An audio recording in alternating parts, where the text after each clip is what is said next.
read something to the NWC then, that the presidency is fully behind Ahmed Lawan.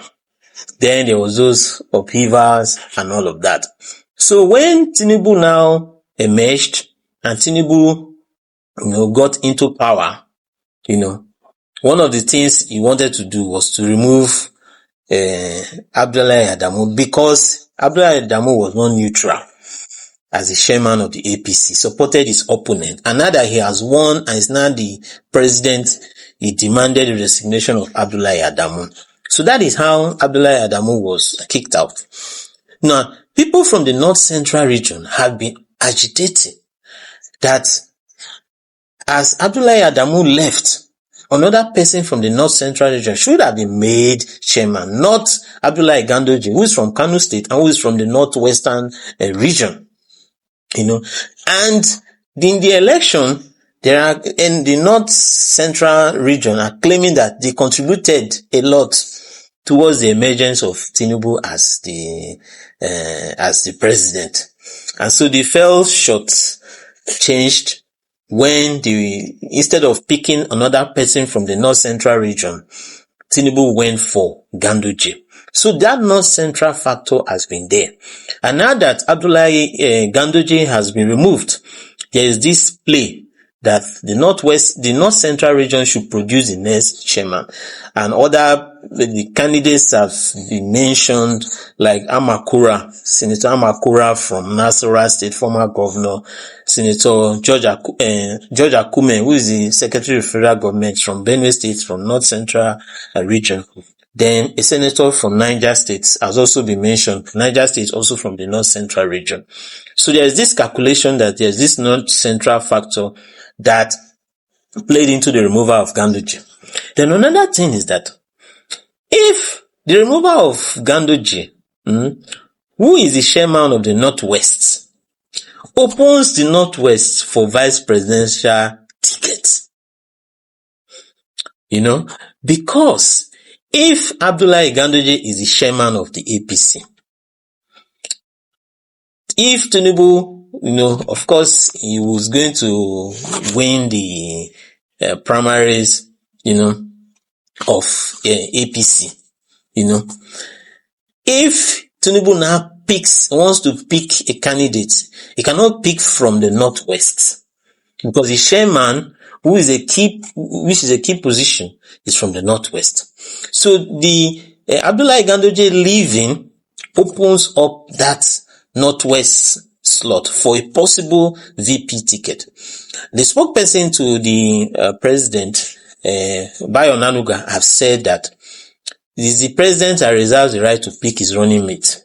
So after the convention, after Tinubu has been picked again for re-election, that the president now reserves the right to pick his running mate. So there is still the open question whether President Tinubu will go with Shettima, who is from the Northeast, or he will pick another person from the Northwest. There have been plays being made, that there have been strategies being plotted, where they said that Tinubu will likely pick somebody from the Northwest to be his running mate in 2027, so as to improve his chances to win. So Ganduje leaving opens that question. So VP slot is another possibility, that the VP slot, Shettima is still there's still question mark. Because some have suggested that, because of the friction that Shettima had with Ganduje, because Ganduje went to the North-East stakeholders meeting and only mentioned Tinubu without mentioning Shettima. And there's this controversies that there's friction between the VP Shettima and Ganduje.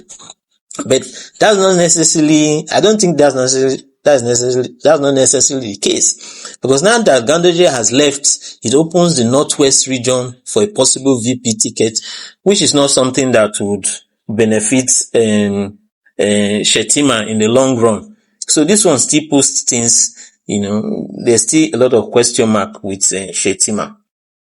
Now, the other major factor, huge factor, is Kano State.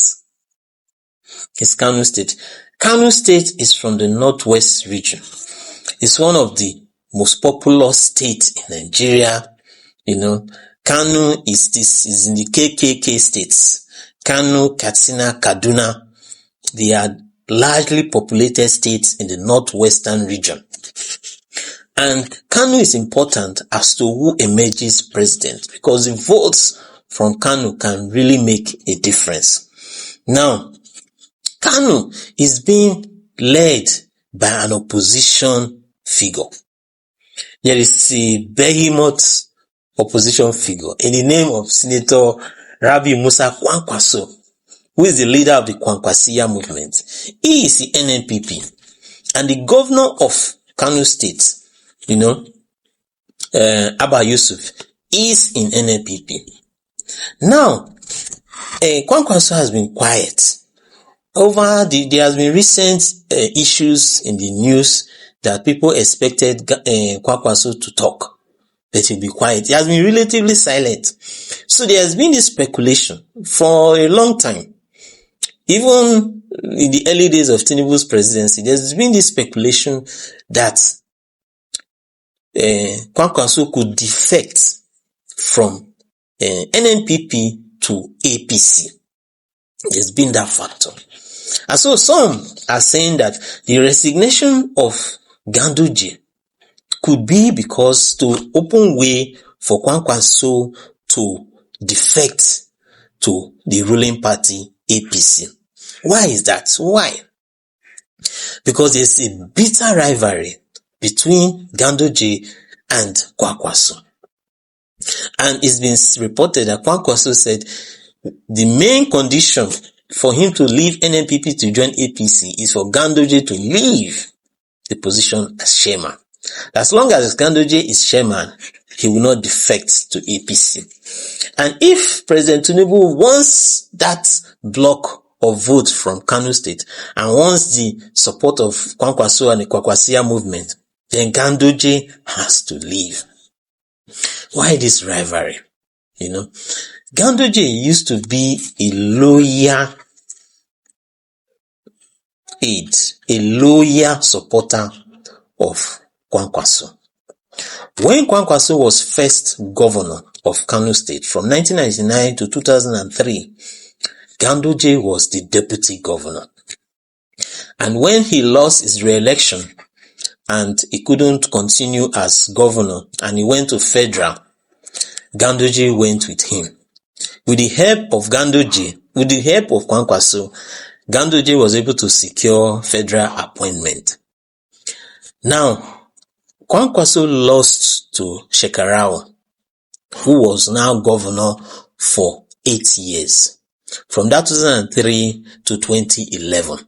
When Shekarau ruled for 8 years, then Kwankwaso came back, ran to be governor in 2011 and won. So he became governor from 2011 to 2015. And Ganduje was his deputy. So Ganduje has been this loyal deputy to Kwankwaso. He has been this loyal Kwankwaso aide. He was deputy governor 2 times for Kwankwaso.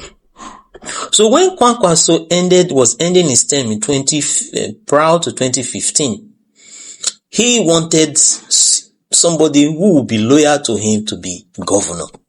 And what other choice does he have than the loyal Ganduje? So Kwankwaso picked Ganduje to be his successor, and he supported Ganduje. I remember Kwankwaso being asked by a journalist if he so trusts Ganduje that what if Ganduje betrays him? And Kwankwaso said that Ganduje is not going to betray him.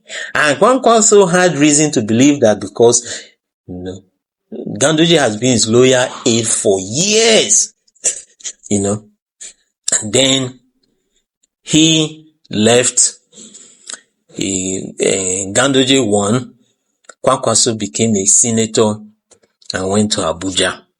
Kwankwaso left Kano to Abuja to become a senator of the Federal Republic. And before long, things crashed. The relationship crashed. They said that Kwankwaso was still trying to exert his influence, and Kwankwaso's movement tried to exert his influence over Governor Ganduje, which he didn't like. And so, over time, he decided to rebel and break out. And no. Now, it is common for a political godfather to lose, for godson to rebel against his godfather, and for there to be friction, and for them to part ways. It's common in Nigerian politics. But the rivalry was very bitter. That Ganduje took some steps to invalidate some of the decisions that were made by Kwankwaso. It was Kwankwaso during his second term, when he was governor, the emir of Kano,